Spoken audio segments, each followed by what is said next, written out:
எல்லோருக்கும் வணக்கம்.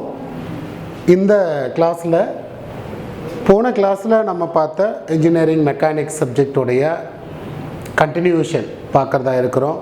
ஸோ அதற்கு முன்னாடி போன கிளாஸில் நம்ம என்னென்ன பார்த்தோம் அப்படின்னா, யூனிட் 1 இன்ஜினியரிங் மெக்கானிக்ஸ் அப்படின்ற ஃபஸ்ட்டு சாப்டரில் நம்ம direct stresses and strains due to axial force. So axial force is the nothing but tensile in nature or compressive in nature. Okay, so direct stresses வந்துட்டு நம்ம என்னென்ன பார்த்தோம். 2 dimensional stress அப்படின்னம்னா direct stress sigma x and sigma y. 3 dimensional stress அப்படின்னு சொன்னோம்னா sigma x sigma y and sigma z அப்படின்றத வந்துட்டு நம்ம பார்த்துருந்தோம். இதில் loading direction or longitudinal direction, so அதில் நம்ம லோடு அப்ளை பண்ணணும் அப்படின்னா, ஸோ அங்கே நமக்கு இன்டியூஸ் ஆகக்கூடிய stresses and strains, corresponding stresses and strains, அதை வந்துட்டு நம்ம longitudinal stresses and longitudinal strain அப்படின்னு வந்துட்டு பார்த்துருந்தோம். தென் another different types, tensile stress and compressive stress. So அதோடைய நம்ம எக்ஸ்பேன்ஷனும் மீனிங்கும் வந்துட்டு நம்ம பார்த்துருந்தோம். தென் எலாஸ்டிக் கான்ஸ்டன்ட்ஸ் அப்படின்னு சொல்லக்கூடிய ஒரு 4 கான்ஸ்டன்ட் வேல்யூஸ், அது என்ன லெட்டர்ஸில் வந்துட்டு நம்ம நோட் பண்ணணும் அப்படின்றதும் வந்துட்டு ஒரு கிளான்ஸ் நம்ம இப்போ பார்த்துக்கலாம். ஸோ ஃபஸ்ட்டு ஒன் வந்துட்டு Young's modulus. Young's modulus E அப்படின்னு வந்துட்டு நம்ம சொல்லுவோம். The unit of Young's modulus newton per metre square or simply newton per millimetre square, இல்லைனா சிம்பிளாக வந்துட்டு பாஸ்கல் அப்படின்ற யூனிட்டில் வந்துட்டு நம்ம பார்த்துருந்தோம். ஸோ இப்போ Young's modulus E is equal to longitudinal stress by longitudinal strain, sigma by epsilon L அப்படின்னு வந்துட்டு பார்த்துருந்தோம். யங்ஸ் மாடுலஸ் லாங்கிடியூடினல் ஸ்ட்ரெஸ்ஸுக்கும் லாங்கிடியூடினல் ஸ்ட்ரெயினுக்கும் உள்ள ரேஷியோவை யங்ஸ் மாடுலஸ் அப்படின்னு சொல்லியிருந்தோம். இது modulus of rigidity or shear modulus அப்படின்னு நம்ம சொன்னதை வந்துட்டு, so it is defined as the ratio of shear stress to the shear strain. இப்போ சியர் ஸ்ட்ரெஸ்ஸுக்கும் சியர் ஸ்ட்ரெயினுக்கும் உள்ள ரேஷியோவை வந்துட்டு நம்ம பார்த்தோம். இந்த modulus of rigidity or shear மாடுலஸோடைய யூனிட்டும் வந்துட்டு ஸோ பாஸ்கல் இல்லைனா newton per metre square. So இப்போ இதை எப்படி என்ன லெட்டர்ஸில் வந்துட்டு டினோட் பண்ணுறாங்க சியர் மாடுலஸை அப்படின்னு பார்த்தீங்கன்னா 3 லெட்டர் சொல்கிறோம். சி, என் இல்லை ஜி, 3 லெட்டருமே வந்துட்டு கேபிட்டல் லெட்டர்ஸில் டினோட் பண்ணுறோம். ஓகே, தேர்டு மாடுலஸ் அப்படின்னு வந்துட்டு பார்க்கும்போது மாடுலஸ் ஆஃப் பல்க் மாடுலஸ் அப்படின்னு வந்துட்டு third one bulk modulus. So the bulk modulus is denoted by capital letter K and the unit of this is same newton per metre square or pascal. Okay, then லாஸ்ட்டாக நம்ம பார்த்த elastic கான்ஸ்டன்ட்டில் Poisson's ratio. So இப்போ இந்த Poisson's ரேஷியோவை இதுவும் வந்துட்டு நம்ம 3 லெட்டர்ஸில் வந்துட்டு டினோட் பண்ணலாம். ஒன்று மியூ இல்லை 1/m ஆர் காமா. ஸோ இப்போ இதோட டெஃபினிஷன் வந்துட்டு நம்ம பார்க்கும்போது it is defined as the ratio of lateral strain to longitudinal strain or it is defined as the ratio of lateral strain to linear strain, transverse strain to linear strain அப்படின்னு வந்துட்டு நம்ம பார்த்துருக்குறோம். Okay, தென் ஃபைனலாக வந்துட்டு நம்ம மெக்கானிக்ஸ்னால் வந்துட்டு என்னென்ன classification வந்துட்டு நம்ம பார்த்துருந்தோம்.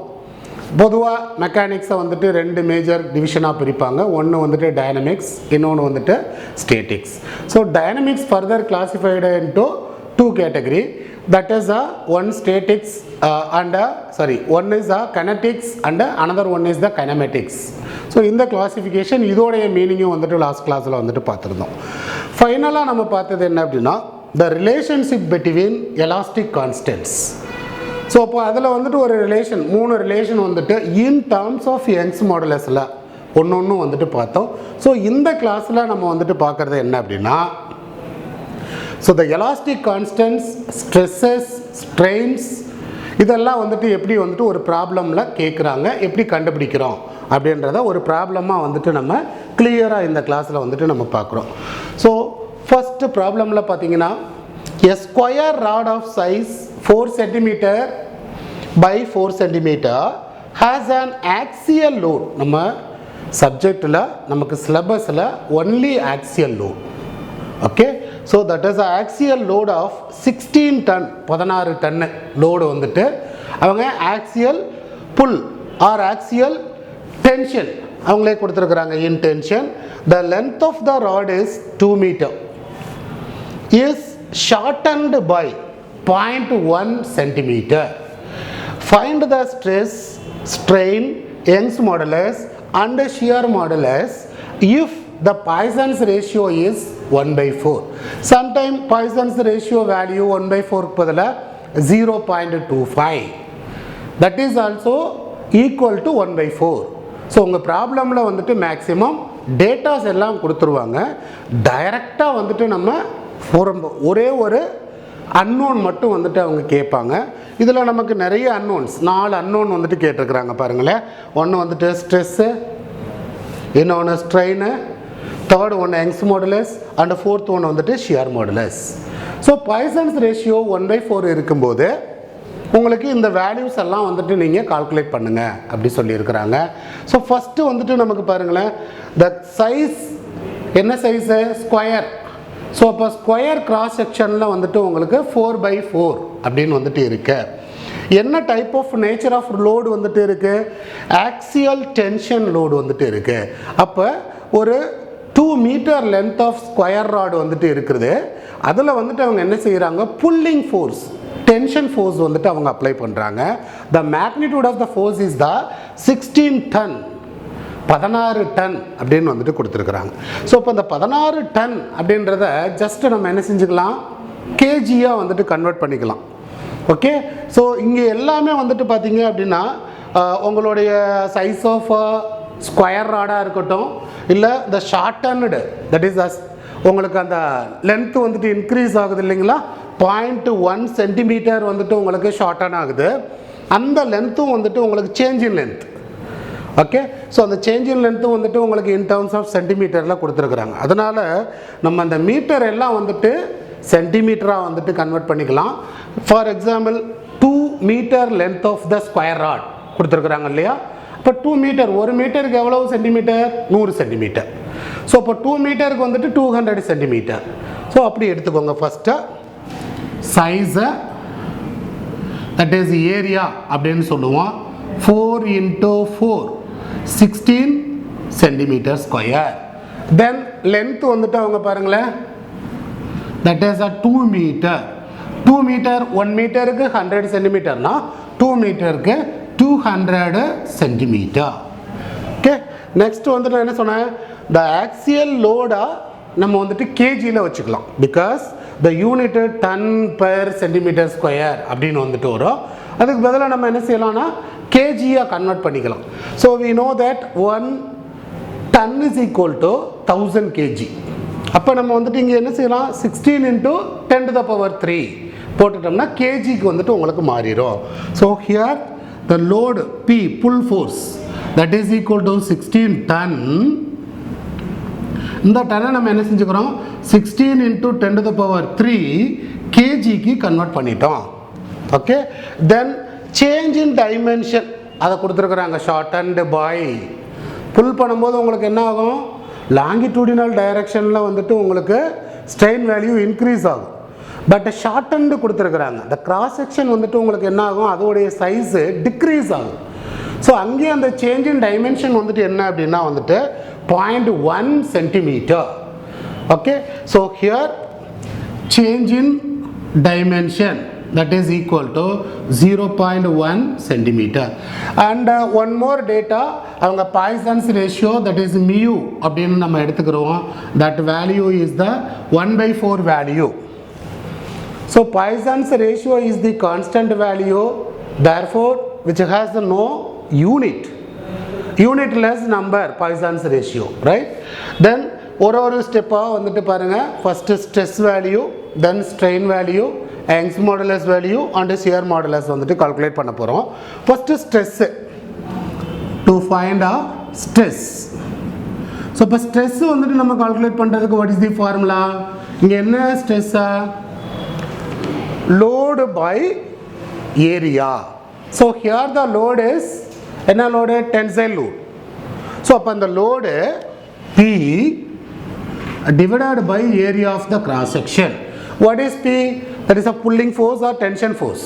So that value is the 16 into 10 to the power 3 kg la. The area is 4 by 4. Now 4 கீழே denominatorல பாருங்க 4 into 4 16 மேலே இருக்கக்கூடிய 16 கேன்சல் பண்ணிடலாம்.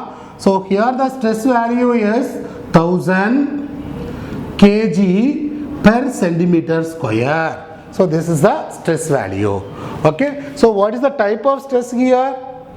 Longitudinal stress. Okay, longitudinal stress. So அப்ப அந்த stress நம்ம வந்துட்டு கால்குலேட் பண்றதுக்கு load or force divided by area of cross section அப்படினு சொல்லுவோம். So அந்த 16 into 10 to the power 3 kg divided by 4 cm by 4 cm simplify பண்ணுங்க 1000 kg per centimeter square வந்துரும். செகண்ட் பாருங்க strain value. So strain formula வந்துட்டு நமக்கு என்ன? Strain is equal to change in dimension by original dimension. What is change in dimension? In your problem the data is already given. Okay, so that value is 0.1 centimeter. இங்கே கொடுத்திருக்காங்க 0.1 centimeter divided by original dimension. So original dimension, what is that original dimension? The length of the rod, that is a 2 meter. 2 metre நம்ம என்ன செஞ்சிருக்கிறோம்? 200 சென்டிமீட்டரா வந்துட்டு convert பண்ணியிருக்கிறோம். So அந்த 200 இங்கே வந்துட்டு இது பண்ணிடுங்க. ஸோ இப்போ இதை நம்ம சிம்பிளாக வந்துட்டு நம்ம கிளாஸிஃபை பண்ணணும், சிம்பிளிஃபை பண்ணோம் அப்படின்னா வந்துட்டு ஜஸ்ட் லைக் இதை ஒரு 10ஆல் மேலே கீழே வந்துட்டு மல்டிப்ளை பண்ணிட்டீங்கன்னா 1/2000 அப்படின்னு இருக்கும். So this is equal to 1/2 5 வரும். இதை நீங்கள் சிம்பிளிஃபை பண்ணிங்கன்னா 0.5 அப்படின்னு வந்துட்டு வரும் இல்லைங்களா? ஸோ அப்படி வச்சிங்கன்னா 5 into 10 to the power minus 4. There is no unit for the strain value. So 5 into 10 to the power minus 4. So this is the strain for the given problem. So உங்கள் ராடில் 16 kilonewton 2 meter length of the ராடில் 16 டன்னு வந்துட்டு உங்களுக்கு புல் பண்ணி இழுக்கிறாங்க. So அப்போ வந்துட்டு வரக்கூடிய strain value 5 into 10 to the power minus 4 value. Then தேர்டில் வந்துட்டு பாருங்கள் Young's modulus. So what is the meaning of Young's modulus? Already last கிளாஸில் நம்ம சொன்னது மாதிரியே Young's modulus is defined as the ratio of longitudinal stress to longitudinal strain. ஸோ ஹியர் longitudinal stress value கண்டுபிடிச்சிட்டோம், longitudinal strain value கண்டுபிடிச்சிட்டோம். தென் ரெண்டும் வந்துட்டு நம்ம ரேஷியோ பண்ணி டிவைட் பண்ணி கண்டுபிடிச்சோம்னா that will give the Young's modulus value. So Young's modulus, this is our second part. Third one, Young's modulus is equal to Young's modulus E. This is equal to direct stress, longitudinal stress divided by strain value, longitudinal strain value, epsilon. So that value is this. Now you substitute both the sigma and epsilon value, that is 1000 divided by 5 into 10 to the power minus 4. So இதை நீங்கள் simplify பண்ணீங்க அப்படின்னா 10 to the power minus 4 வந்துட்டு இங்கே போயிடும். So இங்கே 1525 இப்போ 200 into 10 to the power minus 4 மேலே போச்சுன்னா வந்துட்டு plus 4 மாறிடுது. இப்போ 2 into 10 to the power 6 kg per centimeter square. This is the Young's modulus value. Okay, and next வந்துட்டு என்ன கேட்டிருக்காங்க? லாஸ்ட்டாக find the shear modulus. What is shear modulus? Modulus of rigidity or rigidity modulus. So here the shear modulus is defined as the ratio of shear stress to shear strain. So அப்போ shear stress இங்கே எங்கேயாவது கொடுத்துருக்குறாங்களா? டேட்டாவில் கொடுக்கல. But we know that the relationship between Young's modulus, modulus of rigidity and Poisson's ratio, நம்ம அந்த relationship between elastic constants பார்த்தோம் இல்லைங்களா? 3 formula. அந்த ஃபார்முலாவில் எந்த ஃபார்முலா வேண்டாலும் நம்ம அப்ளை பண்ணி we can directly find the value of the shear modulus. Okay. So இங்கே நம்ம வந்துட்டு என்ன செய்கிறோம் அப்படின்னா ஷியர் மாடுலஸ் ரிலேஷன் வந்துட்டு ஆல்ரெடி நமக்கு தெரியும். The shear modulus calculate பண்ண போகிறோம் to find the shear modulus. So here shear modulus C or N or G அப்படின்ற denote பண்ணுவோம். ஸோ இது எப்படி நம்ம இது பண்ணுறோம் அப்படின்னா we know that the relationship between the elastic constants E is equal to 2N into 1 plus mu. So this is the first relation. ரெண்டாவது relation என்ன 3k into 1 minus 2 mu. And the third relation வந்துட்டு என்ன E is equal to 9kn divided by 3k plus n அப்படின்றதெல்லாம் பார்த்துருந்தோம் இல்லைங்களா. அதே ஃபார்முலாவில் first relation நம்ம எடுத்துருக்குறோம். ஸோ ஹியர் என்ன வேணும் நமக்கு n வேல்யூ தான் வந்துட்டு வேணும். ஸோ n வந்துட்டு ஒரு சைடு வந்துட்டு வச்சுக்கிட்டு Young's modulus E divided by 1 plus mu இதை denominator கொண்டு வந்துருங்க. Now you substitute the value of E and mu value.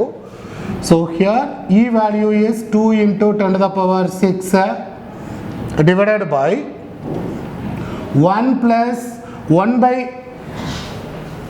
4 தான் வந்துட்டு mu value.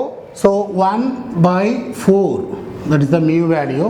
Now you simplify this 2 into 10 to the power 6 here 2 into 10 to the power 6 divided by இதை நீங்கள் simplify பண்ணிங்கன்னா 4 plus 1 வந்துட்டு 5 divided by 2 அப்படி 5 divided by 4னு வந்துட்டு வரும் 5 divided by 4 again you simplify this 2 into 10 to the power 6 divided by இங்கே மேலே வந்துட்டு 4 போயிடும் கீழே வந்துட்டு 5 இருக்கும். ஓகே. ஸோ இதில் வந்துட்டு நம்ம பார்க்குறத வந்துட்டு நீங்கள் சிம்பிளிஃபை பண்ணிங்கன்னா 0.8 into 10 to the power 6 kg per centimeter square. This is the shear modulus value. Okay. சிம்பிளாக இதில் ஏதாவது ஒரு டேட்டா தான் வந்துட்டு சிம்பிளாக கொடுத்துருப்பாங்க. ஒரே ஒரு அன்னோன் மட்டும்தான் வந்துட்டு மேக்ஸிமம் கேட்பாங்க. ஸோ இந்த ப்ராப்ளமில் மேக்ஸிமம் நம்ம என்னென்ன ரிலேஷன்ஷிப்பை வந்துட்டு யூஸ் பண்ணி ஸ்ட்ரெஸ் கண்டுபிடிக்க முடியுமா ஸ்ட்ரெயின் கண்டுபிடிக்க முடியுமா டெஃபினிஷன் ஃபார்முலா டைரெக்டாக தெரிஞ்சுன்னா we can easily solve this type of problem. இதே மாதிரி நிறைய சிம்பிள் ப்ராப்ளம் தான். இதெல்லாம் வந்துட்டு நமக்கு no need for using the calculators. டைரெக்டாக சிம்பிளாக நம்மளே வந்துட்டு அதை சிம்பிளிஃபை பண்ணுறது மாதிரி தான் வந்துட்டு நமக்கு கொஸ்டின்ஸ் வந்துட்டு கொடுப்பாங்க. ஸோ இது பாயிண்ட் கணக்கில் வரும், இது மைனஸ் வேல்யூ இல்லை .00 சம்திங் வரும். அந்த மாதிரியெல்லாம் வந்துட்டு மேக்ஸிமம் வந்துட்டு கொடுக்க மாட்டாங்க. சிம்பிளாக தான் வந்துட்டு ப்ராப்ளம் இருக்கும். ஃபஸ்ட்டு ப்ராப்ளத்தை ஒரு செகண்ட் நம்ம என்ன செய்கிறோம் அப்படின்னா நமக்கு புரிகிறது மாதிரி வந்துட்டு ரீட் பண்ணுறோம். என்ன டேட்டா கொடுத்துருக்குறாங்க, என்ன யூனிட்டில் வந்துட்டு அவங்க கொடுத்துருக்குறாங்க, ஸோ அந்த இதுக்கு தகுந்த மாதிரி அந்த டேட்டாவை என்ன கேட்டிருக்கிறாங்க அப்படின்றத ஐடென்டிஃபை பண்ணிவிட்டு தென் வி ப்ரொசீட். அப்போ தான் வந்துட்டு நமக்கு கரெக்டான ஆன்சர். சப்போஸ் நீங்கள் ராங்காக வந்துட்டு டேட்டா நீங்கள் போட்டு அதை சிம்பிளிஃபை பண்ணி ஆன்சர் நீங்கள் கொடுத்தீங்கனாலும் அந்த ஆன்சரும் வந்துட்டு உங்களுடைய ஆப்ஷனில் இருக்கும். அப்போ பரவாயில்லையே நம்ம வந்துட்டு கரெக்டாக ஆன்சர் கண்டுபிடிச்சிட்டோமே அப்படின்னு நினச்சிட்டு இருப்போம். ஸோ அந்த மாதிரி வந்துட்டு நம்ம ராங் ஆன்சரை வந்துட்டு போகிறதுக்கு first you understand the question, what they are asking, what are the datas R given, what they are unknown value is asking. அதை நம்ம அண்டர்ஸ்டாண்ட் பண்ணிட்டோம்னா ப்ராப்ளம் வந்துட்டு ஈஸி. ஓகே. நெக்ஸ்ட்டு வந்துட்டு இன்னொரு டைப் ஆஃப் ப்ராப்ளம் வந்துட்டு ஈஸியாக இருக்கிறது மாதிரி நம்ம பார்க்குறோம்.